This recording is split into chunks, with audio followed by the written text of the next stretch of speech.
અંકલેશ્વર નગરપાલિકાએ વધુ 2 દુકાનોને સીલ કરી હતી. બાકી પડતા વેરા માટે પાલિકાનું કડક રૂખ અપનાવ્યું છે. શુક્રવારે 6.44 લાખની જ્યારે શનિવારના રોજ 4.44 લાખની વસૂલાત કરી હતી.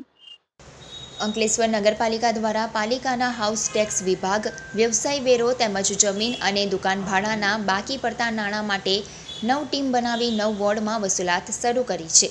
તો એક વિશેષ ટીમ બનાવી તમામ પ્રકારના બાકી વેરા માટે કડક કાર્યવાહી રૂપે સીલ પ્રક્રિયા શરૂ કરી હતી. નગરપાલિકામાં કુલ 34,000થી વધુ મિલકત ધારકો પાસે પાલિકાના હાઉસ ટેક્સ વિભાગનું 12.6 કરોડ ઉપરાંતનું માંગણું છે.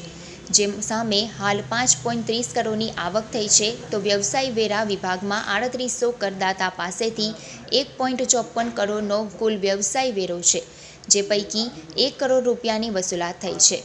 બાકી 54 લાખની વસૂલાતમાં કડક વસૂલાત શરૂ કરી છે.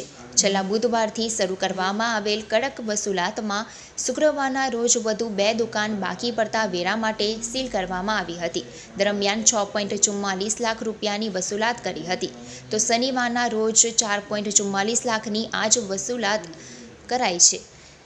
2 દુકાન સીલ કરવા પાલિકા ટીમ આજ રોજ પહોંચતા તેમના દ્વારા સોમવારના રોજ વેરો ભરપાઈ કરવાની ખાતરી આપતા પાલિકા દ્વારા સોમવાર સુધી મુદત આપી હતી.